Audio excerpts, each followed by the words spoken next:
Gálatas 3, do verso 15 ao verso 22, diz assim: irmãos, falo como homem, ainda que uma aliança seja meramente humana, uma vez ratificada, ninguém a revoga ou lhe acrescenta alguma coisa. Ora, as promessas foram feitas a Abraão e ao seu descendente. Não diz aos descendentes, como se falando de muitos, porém como de um só, e ao teu descendente, que é Cristo. E digo isto: uma aliança já anteriormente confirmada por Deus, a lei, que veio 430 anos depois, não a pode abrogar, de forma que venha a desfazer a promessa. Porque se a herança provém da lei, já não decorre de promessa. Mas foi pela promessa que Deus a concedeu gratuitamente a Abraão. Qual, pois, então a razão de ser da lei? Foi adicionada por causa das transgressões, até que viesse o descendente a quem se fez a promessa. E foi promulgada por meio de anjos, pela mão de um mediador. Ora, o mediador não é de um, mas Deus é um. É porventura a lei contrária às promessas de Deus? De modo nenhum. Porque se fosse promulgada uma lei que pudesse dar vida, a justiça, na verdade, seria procedente da lei. Mas a Escritura encerrou tudo sob o pecado, para que, mediante a fé em Jesus Cristo, fosse a promessa concedida aos que creem. Até aí. Vamos orar? Senhor Deus, pedimos a Tua direção, pedimos que o Senhor abra as nossas mentes e os nossos corações, ao sermos conduzidos na Tua Palavra. Dá-nos o privilégio, o grande privilégio, de ouvirmos a Tua voz nesta hora. Em nome de Jesus. Amém. Nós temos aqui 8 versos, onde o apóstolo Paulo, nesses 8 versículos, ele trata de cerca de 2000 anos, ao resumir a história do Antigo Testamento. Nesses 8 versos, Paulo mostra como que a promessa de Deus feita a Abraão, e toda vez que você ouvir a pronúncia aqui na mensagem pela manhã sobre promessa, promessa que diz respeito ao Evangelho, a promessa de Deus a Abraão, e Abraão creu, Abraão pela fé creu na promessa de Deus. Então promessa que é Evangelho. Então nesses 8 versos Paulo nos mostra como que a promessa de Deus a Abraão, ela foi confirmada por Moisés séculos depois e foi cumprida em Jesus Cristo. Então nesses 8 versos o apóstolo Paulo nos ensina, por exemplo, a unidade da Bíblia, quando ele diz que aquilo que acontece em Cristo foi premeditado lá no Antigo Testamento. Então mostra que os 2 testamentos eles estão unidos, juntos. Ao longo da sua epístola, ao longo aqui da carta aos Gálatas, quem tem acompanhado as mensagens pela manhã sabe disso. Paulo está aqui defendendo a tese, o argumento de que o ser humano ele é justificado, ele é salvo, ele é redimido unicamente pela fé em Cristo. Só há um caminho de salvação, o caminho da fé. E Paulo faz isso por causa de um grupo de judeus que estava se infiltrando nas igrejas, no caso aqui, naquelas igrejas ali na região da Galácia, afirmando que junto com a fé era necessário fazer outras coisas. Guardar a dieta religiosa, guardar o calendário judaico, ser circuncidado. Ou seja, junto com a fé era necessário o esforço humano, a obra humana. E Paulo então está desde o início da sua epístola tentando mostrar àquelas pessoas a quem ele escreve que não existe a menor possibilidade do ser humano ser salvo pelo desempenho, ser salvo pela justiça própria. O homem é salvo tão somente pela fé. Aí nós entramos aqui no capítulo 3, ele continua a sua argumentação, e Paulo, quem conhece os escritos paulinos, sabe que Paulo escreve antecipando argumentos. Paulo escreve da seguinte forma: ele vem falando e ele já antevê que aquilo que ele está falando vai gerar dúvidas, vai gerar perguntas. Então ele já antevê essas dúvidas e essas perguntas e lança a sua argumentação. E aqui é um desses casos, quando ele, ao defender que o homem é salvo unicamente por fé e não por obras, alguém pode pensar e perguntar o seguinte: então para que serve a lei? Se o homem é salvo somente pela fé, não é pelo desempenho, ele não tem que fazer ou deixar de fazer para ser salvo, então para que serve a lei? Qual o objetivo da lei? Qual a função da lei? Será que a lei dada a Moisés foi em vão? Além disso, será que a lei dada a Moisés, ela é contrária à promessa que foi feita a Abraão? Se Deus é o autor tanto da promessa feita a Abraão, como da lei dada a Moisés, será que Deus se contradiz? Qual é a relação que existe entre a promessa feita a Abraão e a lei dada a Moisés? Será que existe alguma relação entre elas? Primeiro, Paulo vai então chamar a nossa atenção e ele vai então tentar mostrar qual é a relação que existe entre a fé e a lei. E aí, primeiro, ele vai nos chamar a atenção para aquilo que a lei não faz. A lei de Moisés, vai dizer o apóstolo Paulo, ela não pode converter a promessa de Deus a Abraão em algo diferente do que ela é. Ou seja, se a lei de Moisés é vista, e foi assim que os judeus interpretaram a lei, nós vimos isso semana retrasada,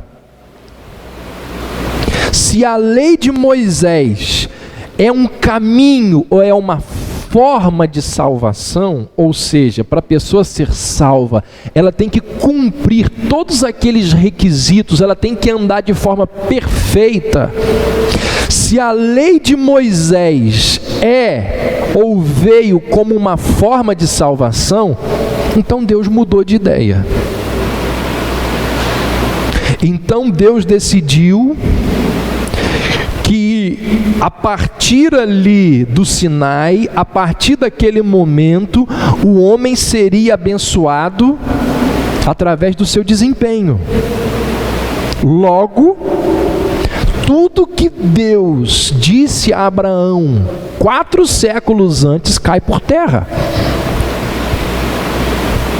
Porque se a lei tem a função de salvar o homem pela sua observância, então a promessa de Deus ao patriarca Abraão deve ser esquecida. É o que Paulo vai dizer no verso 18. Olha aí, se a herança provém da lei, já não decorre da promessa. E faz de Deus, gente, um mentiroso. Por quê? Porque ele fez uma aliança com Abraão e essa aliança está sendo desfeita. E Paulo vai dizer no início da sua argumentação aí no verso 15, ele diz, olha, alianças não se quebram. Ele diz, ainda que uma aliança seja meramente humana, uma vez ratificada, ninguém a revoga ou lhe acrescenta alguma coisa. Paulo apanha lá uma imagem do direito romano e diz, olha, depois que acordos são selados, não se mexe mais nisso. Ninguém é capaz de alterar um acordo. Um testamento, quando ele é feito, depois que a pessoa morre, esse testamento que foi feito não pode ser mudado. Paulo está dizendo, o testamento, a aliança que foi feita lá com Abraão, ela não pode ser mudada. Então, para que serve a lei? Ele diz primeiro, olha, a lei não, primeira coisa que você precisa aprender, a lei não transforma, não muda a promessa, o evangelho. Os próprios conceitos de promessa e lei, eles são mutuamente excludentes. Por exemplo, se eu lhe devo algo devido ao que prometi,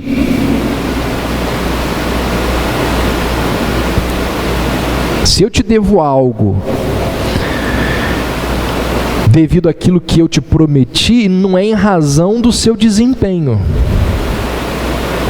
Agora, se eu lhe dou algo devido ao que você fez, não é por causa da minha promessa. Entendeu como que uma coisa exclui a outra? Paulo, ele é inflexível. Ou algo vem pela graça, ou algo vem pelas obras. Ou algo vem em razão da promessa do doador, no caso Deus, ou algo vem por causa do desempenho do receptor. Tem de ser de um jeito, ou tem de ser do outro. Não pode ser as duas coisas, porque elas são excludentes. Uma exclui a outra. Se é por fé, não é por obras. Se é por desempenho, não é por fé. Entendido isso, Paulo diz aí nos versos 19 e 20, qual é o objetivo da lei? Olha o que dizem esses dois versos. Qual, pois, a razão de ser da lei? Foi adicionada por causa das transgressões, até que viesse o descendente a quem se fez a promessa. E foi promulgado por meio de anjos, pela mão de um mediador. Ora, o mediador não é de um, mas Deus é um. Então ele inicia esse verso fazendo a pergunta: qual, pois, a razão de ser da lei? A lei não veio para anular a promessa. Paulo já disse isso. A lei não veio para anular o evangelho. E Paulo vai nos dizer aqui que a Ao contrário do que pensam os católicos apostólicos romanos, ao contrário do que pensam um grupo, uma parcela dos adventistas, ao contrário do que pensam os testemunhas de Jeová, ao contrário do que pensam os espíritas, a lei não veio para falar sobre salvação, a lei veio para falar de pecado. Paulo diz isso lá em Romanos de forma muito clara, Romanos 3:20. Pela lei vem o pleno conhecimento do pecado. Romanos 4:15. Onde não há lei, também não há transgressão. Romanos 7:7. Eu não teria conhecido o pecado, senão por intermédio da lei. Então fica muito evidente qual é o papel principal da lei. A lei apresenta a impiedade do pecado como uma revolta contra a vontade e a autoridade de Deus. A lei, ela foi dada não para salvação, porque salvação é por fé. Salvação vem por meio daquilo que Deus prometeu a Abraão. A lei dada a Moisés, ela veio para mostrar ao homem a sua iniquidade, o seu pecado. Outra verdade acerca da lei destacada por Paulo aqui nesse texto, comparando-a com a promessa ou com o evangelho, Paulo diz assim: a lei, ela é inferior à promessa, ao evangelho. E Paulo vai nos dar 3 argumentos para mostrar que a promessa, ela é superior à lei. Primeiro ele diz assim: a lei foi temporária. Olha o que diz aí o verso 19. Ela foi adicionada. Aí na continuação do verso diz: até que viesse o descendente a quem se fez a promessa. Foi adicionada por causa das transgressões, mas a continuação diz: até que viesse o descendente a quem se fez a promessa. Uma lei temporária não pode ser maior que uma aliança permanente. A aliança permanente, aquela que foi feita com Abraão e permanece até os dias de hoje, ela é superior a uma lei temporária. A lei, diz Paulo, ela apareceu com um prazo de validade. Olha o que ele diz: até que viesse o descendente a quem se fez a promessa. Outra coisa, as bênçãos da lei, o ser abençoado ou ser amaldiçoado, mas no caso aqui, as bênçãos da lei, elas eram bênçãos que dependiam do desempenho e do cumprimento de certas condições. A bênção era condicional. As pessoas seriam abençoadas se cumprissem os preceitos da lei. Já na aliança de Deus com Abraão, não existe nenhum termo condicional, nenhum se. Deus não impôs quaisquer condições a serem cumpridas por Abraão. Deus não chegou para Abraão e disse assim: farei de ti o pai de uma grande nação, de ti sairá o herdeiro que abençoará o mundo inteiro, se você não matar, se você não adulterar, se você honrar pai e mãe. Deus não disse nada. A bênção concedida a Abraão não foi condicional, foi gratuita. Inclusive Gênesis 15 vai dizer que quando a lei foi ratificada, Abraão estava dormindo. Quando a aliança foi ratificada, Abraão dormia. foi uma aliança de graça. Ou seja, Deus fez a promessa a Abraão. Já Abraão não prometeu nada a Deus.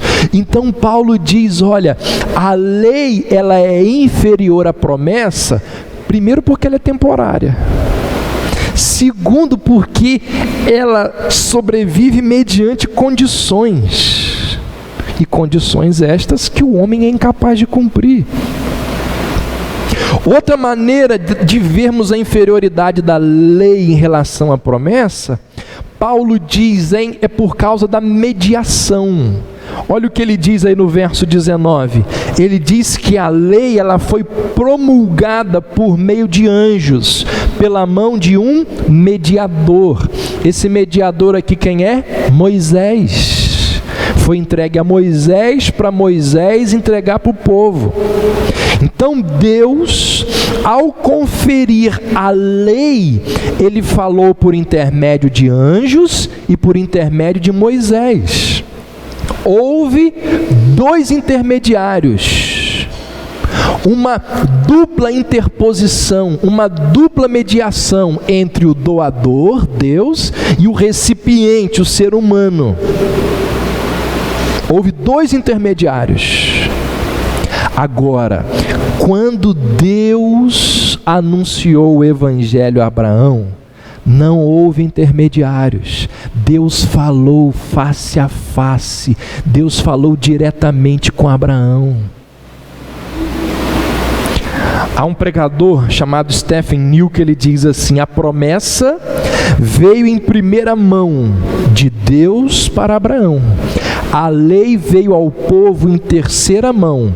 Deus, os anjos, Moisés, o mediador, e o povo.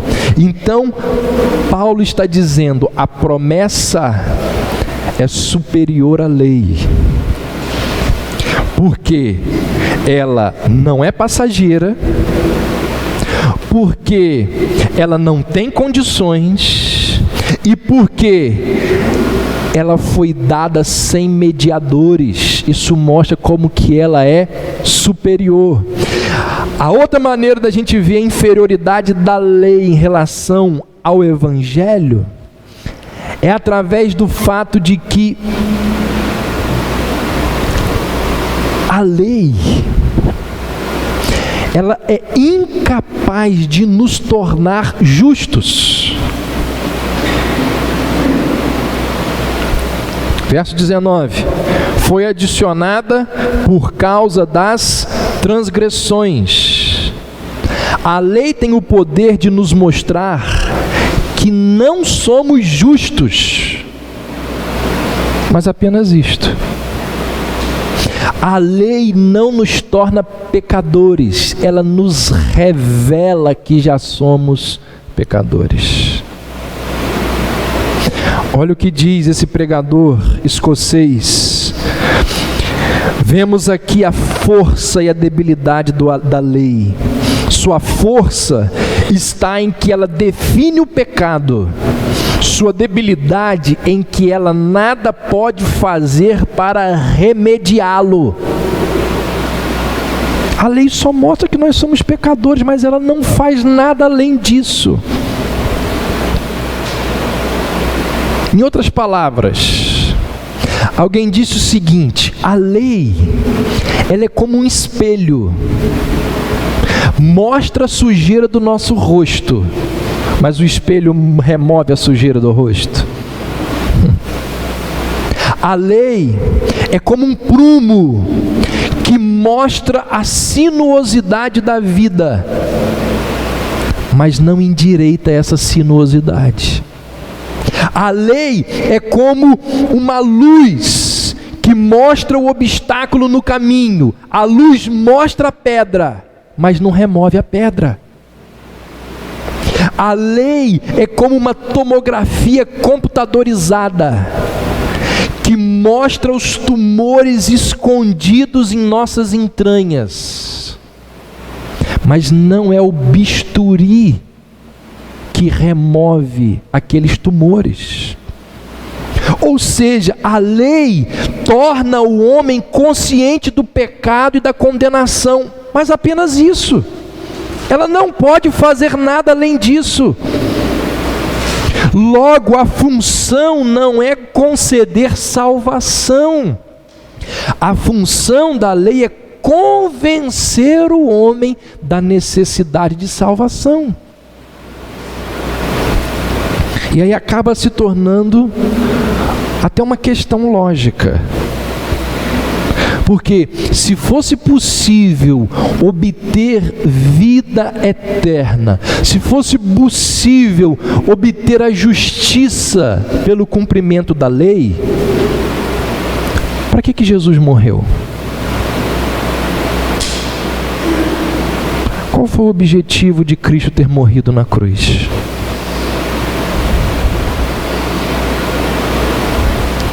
Mas se Jesus morreu, isso comprova que a lei jamais poderia dar vida e justificar ao pecador. Augusto Nicodemos tem uma ilustração muito interessante sobre isso aqui, sobre as pessoas que tentam se salvar pela guarda da lei. Ele conta que a pessoa que tenta se salvar pelos seus esforços é semelhante àquela pessoa que tem um problema sério em algum dos seus órgãos, e aí a máquina de raio-x vai lá e tira a foto e detecta o problema. Essa é a função da lei, detectar o problema. Aí é como se o médico chegasse para a pessoa e dissesse: ó, tá vendo aqui? Ó, bota lá aquela chapa ali no contraste com a luz e diz: ó, o seu problema é esse. Tá aqui, ó. A máquina comprovou que o seu problema tá aqui. Agora você faz o seguinte: pega essa chapa aqui, chega em casa, corta em pedacinhos, coloca para ferver e toma. Você vai ficar bom. É o mesmo absurdo, ele diz, de alguém tentar se salvar pela guarda da lei.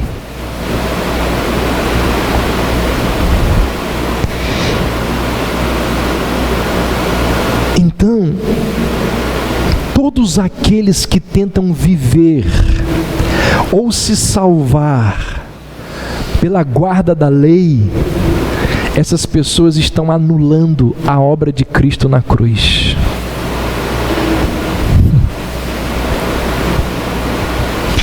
Desejando clarear ainda mais a questão, Paulo vai utilizar duas metáforas para caracterizar o modo como a lei opera na vida cristã.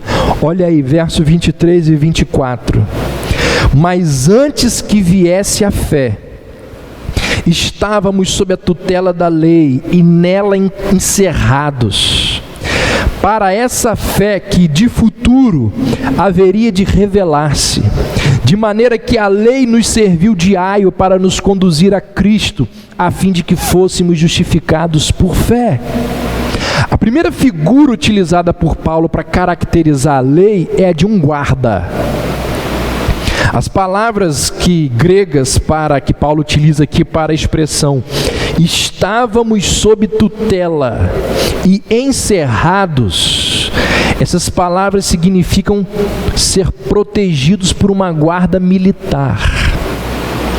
A segunda figura é a de um tutor, de um pedagogo. Ele diz: a lei nos serviu de aio para nos conduzir a Cristo. Na época de Paulo, o tutor costumava ser um escravo que tomava conta, que supervisionava, que educava e que muitas vezes disciplinava os filhos para os seus pais. Então Paulo apanha aqui duas figuras: a figura de um guarda e a figura de um tutor, para comparar com a lei. E ele diz: em ambos os casos, o guarda e o tutor acabam com a liberdade. Em ambos os casos, o relacionamento com a lei não é íntimo, não é pessoal. Em ambos os casos, ou nós somos tratados como crianças, ou nós somos tratados como escravos. Gente,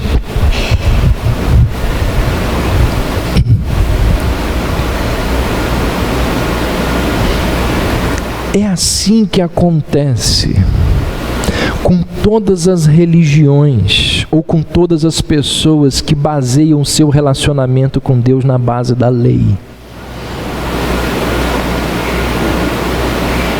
Pessoas que vivem com um senso de escravidão, vivem ansiosos em relação à sua verdadeira situação diante de Deus. A relação com o divino nunca foi uma relação pessoal, de amor,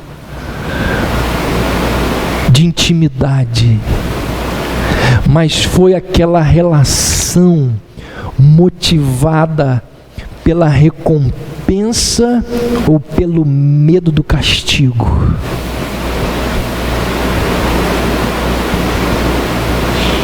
Eu conheço pessoas assim, você deve conhecer pessoas assim. Mas na vida do cristão, Paulo diz, não é assim que acontece. Olha o que diz o verso 25: tendo vindo a fé, já não permanecemos subordinados ao aio. Para o cristão, a lei, ela atingiu o propósito de ser o guarda e o tutor. Aí alguém pode dizer assim: isso significa então que nós podemos esquecer a lei e ela não tem mais utilidade nenhuma para nós? Claro que não. Paulo nos diz o seguinte: olha, a lei, ela nos serviu de supervisora, de professora, para nos conduzir até Jesus.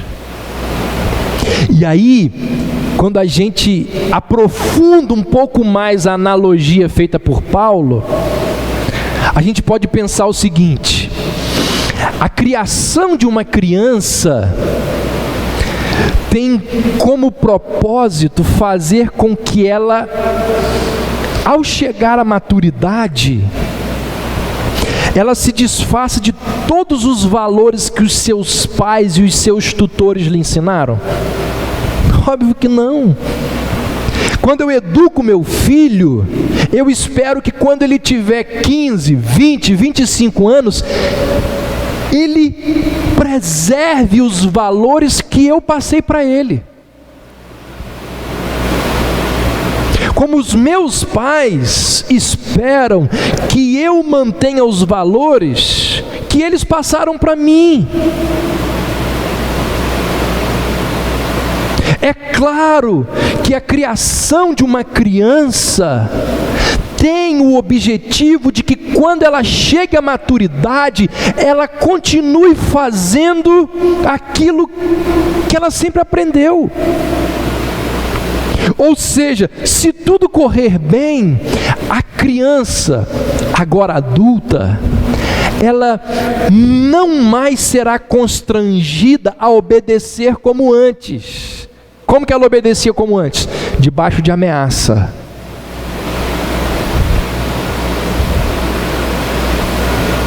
Porque é assim que em 90% dos casos o meu filho me obedece. Debaixo de ameaça. Quando vocês veem ele sentado aqui na frente aqui, hoje mesmo, todo dia eu saio de casa e falo: olha, na hora que for lá para frente, fica quieto. Está na hora do culto. Se você não obedecer, quando chegar em casa, papai vai ter que te corrigir. Em grande parte das vezes, quando a gente sai da igreja, ele vira para mim e fala assim: papai, eu me comportei bem? Porque ele sabe que se ele não se comportar bem, quando chegar em casa,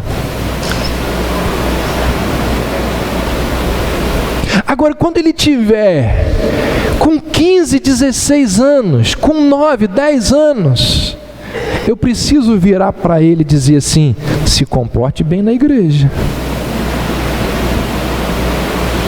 Apesar de que tem uns adultos que os pais não disseram, né? Porque ainda se comportam bem na igreja.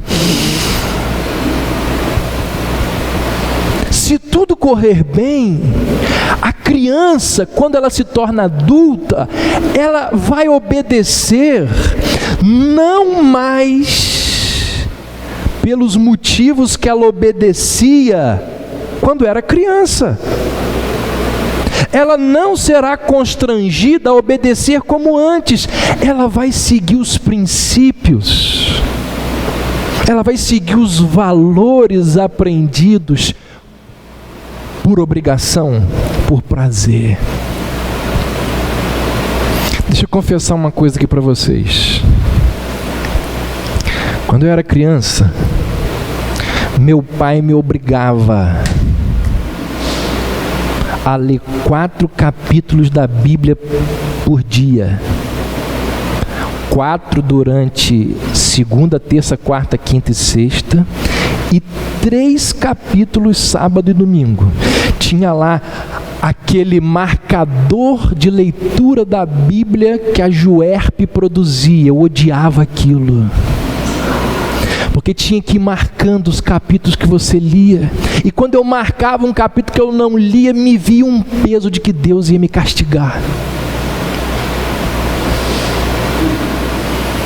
E eu confesso para vocês que eu odiava ler a Bíblia. Como que eu detestava ler a Bíblia? Porque ler a Bíblia tirava o tempo que eu tinha para brincar. Eu queria brincar, eu não queria ler a Bíblia. Mas estava lá, meu pai, tem que ler a Bíblia. Botava lá, vai ler. Se não ler, não sair daí, só vai sair daí depois que ler. Isso é necessário? Claro que é. A criança, ela tem que obedecer dessa forma. Porque se você a deixar de qualquer jeito, ela não vai ler. Mas hoje, grande, crescido, eu posso dizer como salmista: quanto amo a tua lei. Eu hoje posso abrir as Escrituras e dizer assim: que alegria, que felicidade em poder ler esse livro que há 30 anos atrás eu não queria ler. Então Paulo não está dizendo que nós não temos mais nenhuma relação com a lei de Deus. O que o apóstolo deixa claro é que o cristão, ele não mais enxerga a lei como obrigação. O cristão não enxerga mais a lei como um caminho de salvação. A lei não impõe mais a obediência ao cristão por meio do medo, por medo da coerção. Evangelho significa que nós não mais obedecemos às ordens de Deus por medo de sermos rejeitados. Evangelho significa que não mais obedecemos à lei na esperança de sermos salvos pelo desempenho. Evangelho significa que nosso coração, ele se enche de gratidão e de desejo de agradar o nosso Senhor. Eu não sei se acontece com você, devia acontecer. Quando você está diante de uma situação que você sabe que é errado. Você sabe. E você tem tempo, 1 minuto, 5 minutos, 1 dia, às vezes 30 segundos, você tem tempo para pensar. E você pensa, se eu fizer isso, eu vou pecar. E quando você opta, quando você escolhe por não fazer aquilo que é errado, não sei se você faz isso, eu faço. Eu falo assim, Senhor, nós vencemos. Tamo junto. O Senhor me ajudou a vencer isso. Eu comemoro.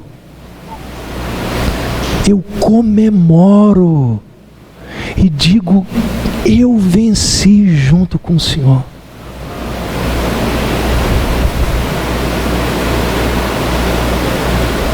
Evangelho significa que o nosso coração se enche de gratidão e de desejo de agradar a Deus. Não é mais por medo, não é mais por coerção, é por gratidão, é por vontade, é por desejo. E como é que isso é feito? Através da obediência à lei. Um jargão que resume esse ensinamento e que constantemente eu repito aqui na igreja é aquele que diz que misericórdia recebida é santidade desejada. Quando você recebe graça, quando você recebe misericórdia, você almeja por santidade. E tem mais uma coisa: uma vez que recorremos à lei, motivados não por obrigação, mas por louvor, por gratidão, nós obedecemos de forma mais competente. A nossa obediência, ela é muito mais capaz e competente do que antes. A nossa conduta, ela é muito mais eficiente do que quando acreditávamos que a obediência poderia nos salvar. Então o Evangelho, ele nos permite honrar verdadeiramente a lei de uma maneira que os legalistas não conseguem.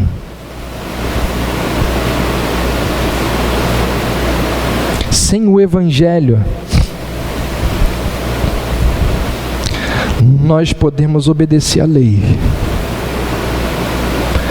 mas nós vamos obedecer por obrigação e a gente vai acabar detestando e odiando a lei. Igual quando eu li a Bíblia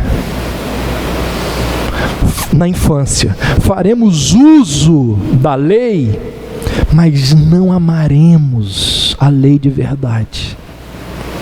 Mas quando a lei dada a Moisés se une à promessa feita a Abraão, aí nós faremos uso da lei para agradar aquele que nos livrou da obrigatoriedade de cumpri-la como forma de salvação. Aí nós poderemos dizer como Paulo que a lei, ela é boa, ela é agradável. Você consegue entender que a lei, ela é agradável?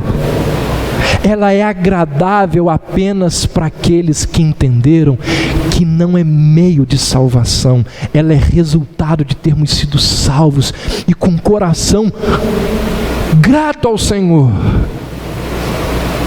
Nós dizemos: como eu amo a tua lei. Realmente ela é boa, realmente ela é agradável e ela é perfeita. A verdade é que a lei e a graça, elas trabalham juntas na salvação. Olha o que Paulo diz no verso 21.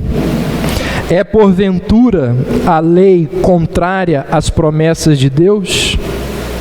De modo nenhum. Irmãos, a menos que saibamos, preste atenção, a menos que saibamos quão grande é a nossa dívida, não podemos fazer ideia de como foi valioso e custoso o pagamento de Cristo. Se pensamos que não somos tão maus, se pensamos que não somos tão corrompidos, a ideia da graça não vai nos seduzir. A lei, ela nos mostra de fato como nós somos, miseráveis, pecadores, perdidos. E quando nós visualizamos isto, a lei diz, olha, você precisa de um Salvador. Então ela nos conduz para Jesus Cristo. Só Ele é que pode me salvar. Por isso que Paulo disse que ela é um aio para Cristo. Sabe o que isso significa? Isso significa que evangelismo que ignora a lei enfraquece a graça. Vou repetir. Evangelismo que ignora a lei enfraquece a graça. Sabe o que isso significa? Que igreja que não prega sobre pecado não está valorizando a graça. Porque qual é o papel da lei? Mostrar o pecado. Sem a lei, o homem não consegue enxergar o brilho da graça. Hernandes Dias Lopes diz que a lei prepara o caminho da fé e pavimenta a estrada para Cristo. Precisa da lei. Olha o que Lutero diz: o ponto principal da lei é tornar os homens piores e não melhores. Isto é, ela lhes mostrou o pecado deles, para que através do conhecimento eles se tornassem humildes, assustados, desanimados e quebrantados, e desse modo fossem levados a buscar a graça, sendo assim levados à semente bendita. Há um comentarista bíblico que tem lá um nome estranho, aqueles 3 W's, W.W. Wiersbe. Ele diz assim: o propósito da lei era levantar a tampa da respeitabilidade do homem e desmascarar o que realmente existe por baixo.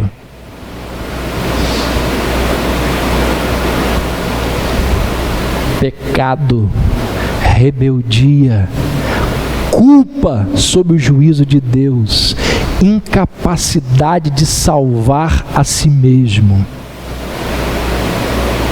Esse é o propósito da lei. Ele diz: levantar a tampa da respeitabilidade humana. Porque debaixo dessa tampa todo mundo é bonitinho.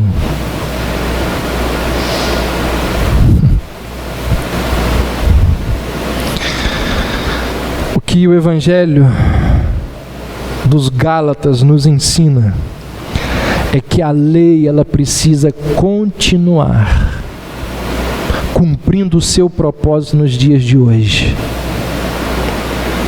A lei tem um objetivo, não é de salvar, mas é de mostrar ao homem o seu pecado. E a lei não foi abolida, ela precisa continuar cumprindo esse propósito. Uma das grandes falhas da igreja contemporânea nos dias de hoje, claro, contemporânea,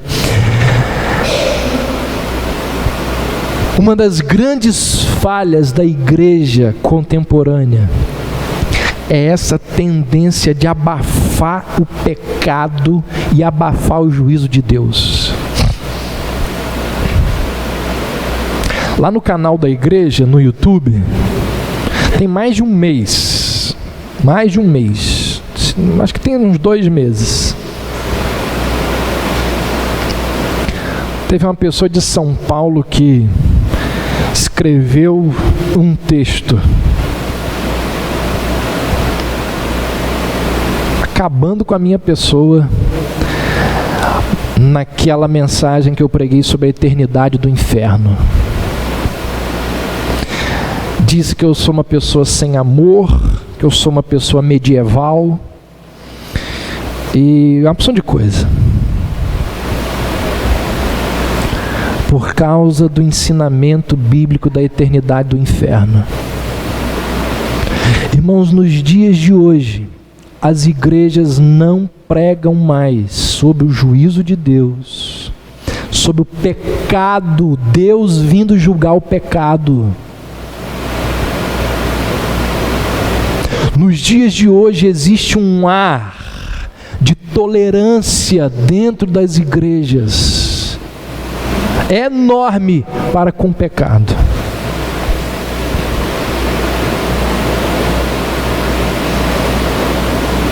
Lembra da época de Jeremias? Lembra qual foi uma das condenações de Jeremias para os profetas? Jeremias virou-se para os profetas e disse assim: vocês dizem paz e paz quando não há paz. E vocês estão curando superficialmente a ferida do povo. Nos dias de hoje não se fala mais de pecado e do justo juízo de Deus. E aí as pessoas não reconhecem os seus pecados, consequentemente não reconhecem a sua necessidade de salvação. O Evangelho deixou de ser boas novas e passou a ser uma mensagem de autoajuda. Pérolas têm sido lançadas aos porcos. As pessoas não conseguem perceber a beleza da pérola, porque elas não têm ideia da imundície do chiqueiro. Homem algum jamais deu o devido valor ao Evangelho, até que a lei fosse revelada a ele. Só é possível entender o que é o Evangelho quando a lei é pregada e é anunciada e mostra-se ao homem o ser miserável que ele é. Apenas contra o negrume da noite, contra o breu da noite, é que as estrelas começam a brilhar.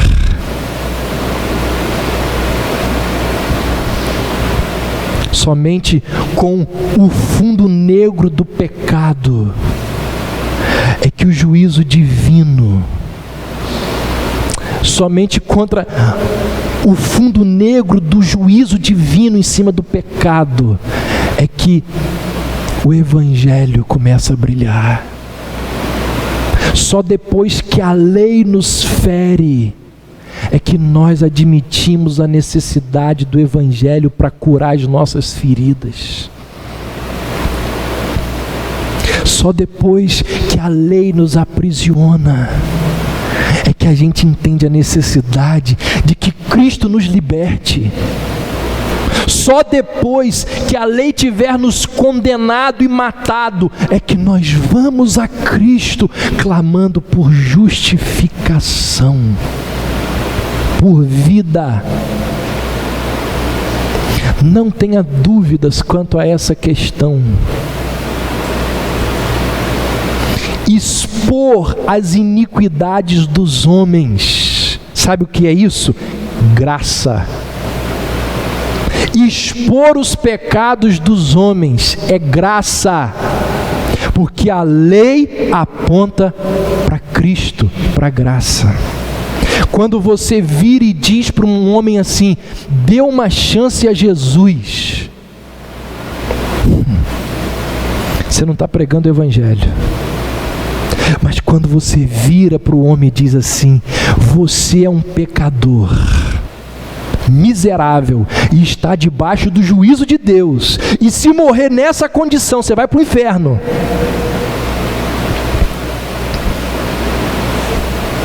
Você está mostrando para ele a necessidade que ele tem de buscar graça. Gente, desmascarar os erros do homem é remédio. É remédio. Denunciar os pecados é anunciar o evangelho que liberta. Uma igreja que não condena os pecados, que não aponta as mazelas dos homens, ela deixou de anunciar o evangelho, porque evangelho não veio para anular a lei.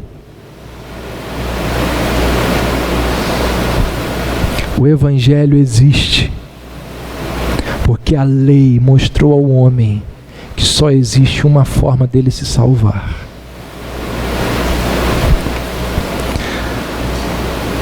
É porventura a lei contrária às promessas de Deus?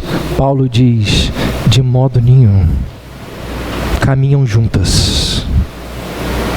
Para o homem pecador, a lei é bênção, porque mostra a ele a necessidade do evangelho. Para o homem redimido, também é bênção, porque ele há de cumpri-la, não por obrigação, mas porque ele ama servir ao Deus que o salvou por meio do evangelho. Que Deus nos abençoe e que Deus nos ensine essas verdades, para que através delas sejamos abençoados e possamos também abençoar outras pessoas. Nós vamos cantar. Depois do cântico, a palavra está com o Sérgio e com o irmão Aloysio. Amém.